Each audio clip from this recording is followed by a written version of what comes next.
بە میوانداری دکتۆر گۆڤەن شێروانی شارەزای وزە کە ڕاستەوخۆ لە هەولێرەوە لەگەڵمانە. دکتۆر ئەم کاتت باش، ئێمە چەند جارێک باسی ئەو کێشە و بربەستانەمان کردووە کە حکوومەتی فیدراڵ بەردەوام لە بەردەم سێکتەری نەوت و گازی هەرێمی کوردستان دایدەنێت.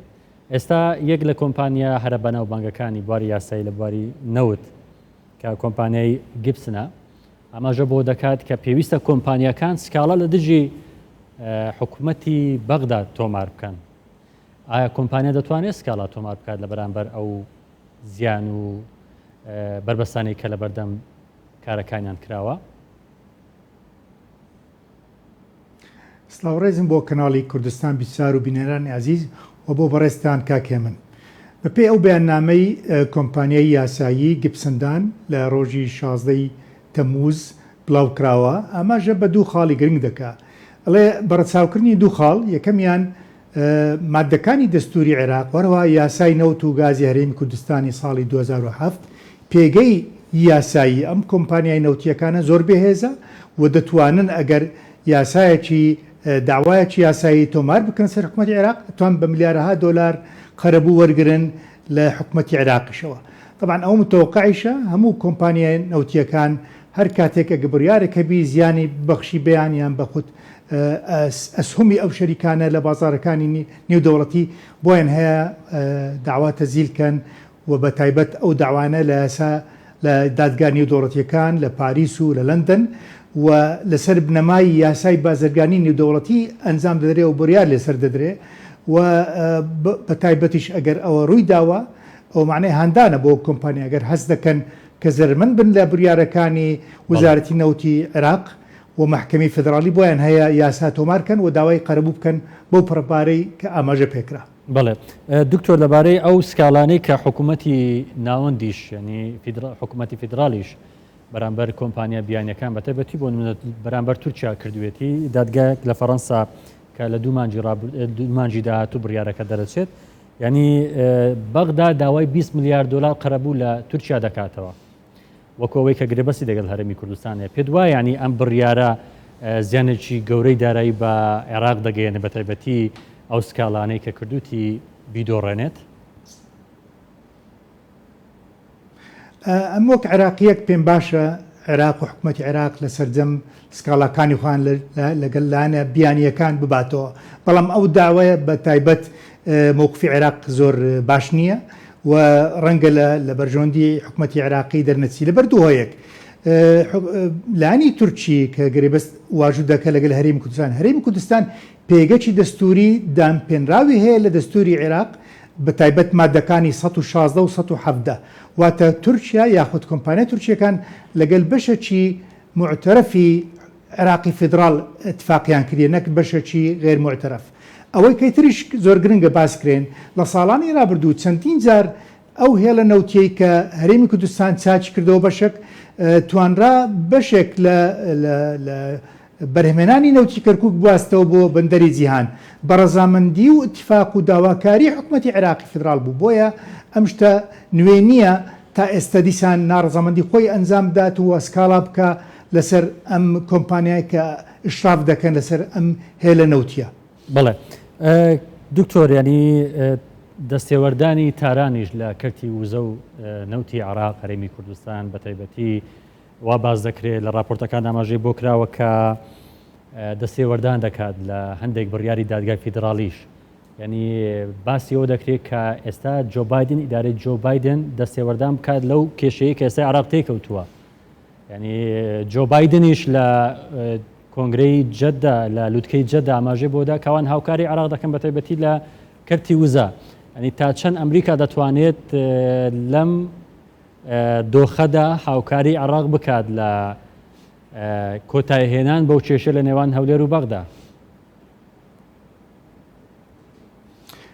وڵاتە یەکگرتووەکانی ئەمریکا و وڵاتانی ڕۆژ ئاوای ئۆروپا پێیان خۆش نییە هیچ قەیرانێک ڕووبدا لە سەرجەم ئەو ناوچە و وڵاتەکانی بەرهمێنەری نەوتن، بۆیە بە جددی هەوڵ دەدەن بۆ چارەسەرکردنی کێشەکان لە وڵاتانە. بە تایبەت وەک بینیمانە لە لیبیا دەتوانن هەوڵ دەدەن کێشەکان چارەسەر بکەن، لە عێراقیشەوە لەگەڵ ئێرانیشەوە لە ڕێگەی نوێکردنەوەی گرێبەستی ئەتۆمی تاکو ئەم ناوچانە هەموو دووبارە بەرهمێنانی نەوتیان زیادکەنەوە و ڕێگر بن لە بەرزبوونەوەی نرخی نەوت لەو ئاستەی کە گەیشتووە. بۆیە مەسلحەتیان بەو شێوەیە کە سەقامگیری و ئارامی هەبیتن نێوانی عێراق و هەرێمی کوردستان. بۆیە ئامادەباشی خۆیان دەستنیشان کردووە و هەردەم داوایان کردووە کە ڕێک بکەون لەگەل حکوومەتی فیدرال بۆ چارەسەکردنی ئەم کێشە.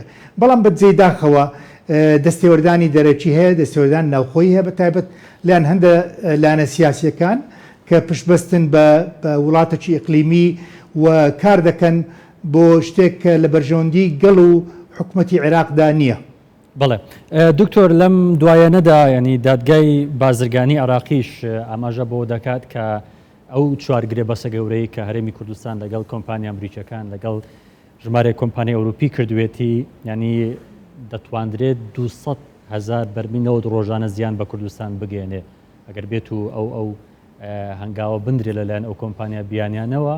ئەوە هەرێمی کوردستان زیانێکی گەورە دەکات. یعنی بەڕای تۆ وەکو شارەزایەک هەم هەرێمی کوردستان و هەم حکوومەتی عێراقیش چه هەنگاوێک بنێن بۆ ئەوەی وەکو چۆن دەڵێن نەشیش بستێنە کەباب، ینی هەردوو لایەن تیادا سوودمەند بن لە بڕیارەکە.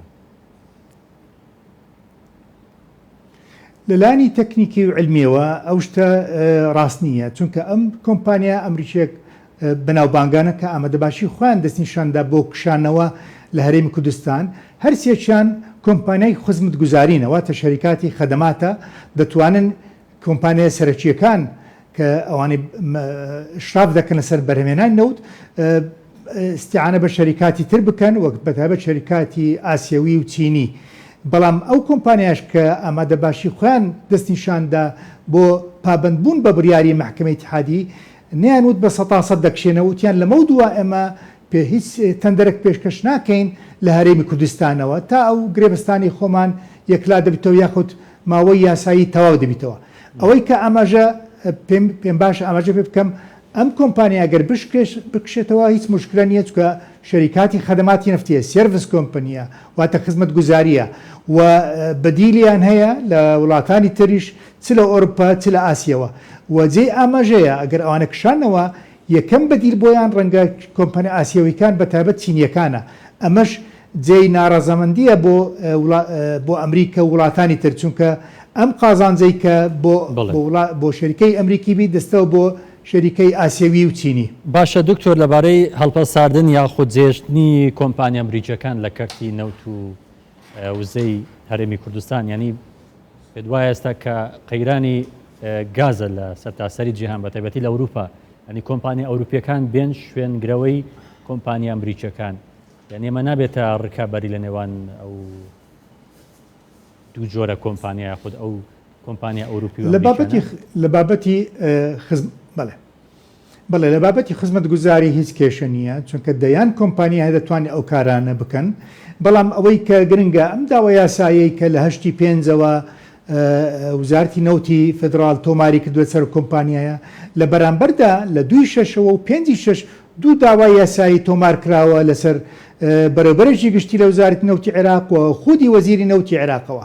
واتە ئێستا کێشەکە لە بڕی ئەوەی لەسەر مێزی دانوستان چارەسەر بکرێتن گواستراوە بۆ ناو دادگاکان. ئەمەش نیشاندەرێکی نەرینیە بەڕاستی، چونکە وا پیشان دەدا کە دانوستان شکستی هێناوە و دەستگای حکومی دوو دەستگای حکومی نێوان خۆیان داوات تۆمار دەکەن، سکالات تۆمار دەکەن لەسەر یەکتر. ئەمەش بەڕاستی ژینگەیەکی نەرینی دروست دەکاتن بۆ بەرهێنان نەک ئەوانەی لە کەرتینەوتە بەڵکو لە کەرتەکانی تری عێراق و هەرێمی کوردستانیشەوە. بەڵێ دکتۆر گۆڤەن شێروانی شارەزای وزە سوپاس کە لە هەولێرەوە لەگەڵمان بوویت.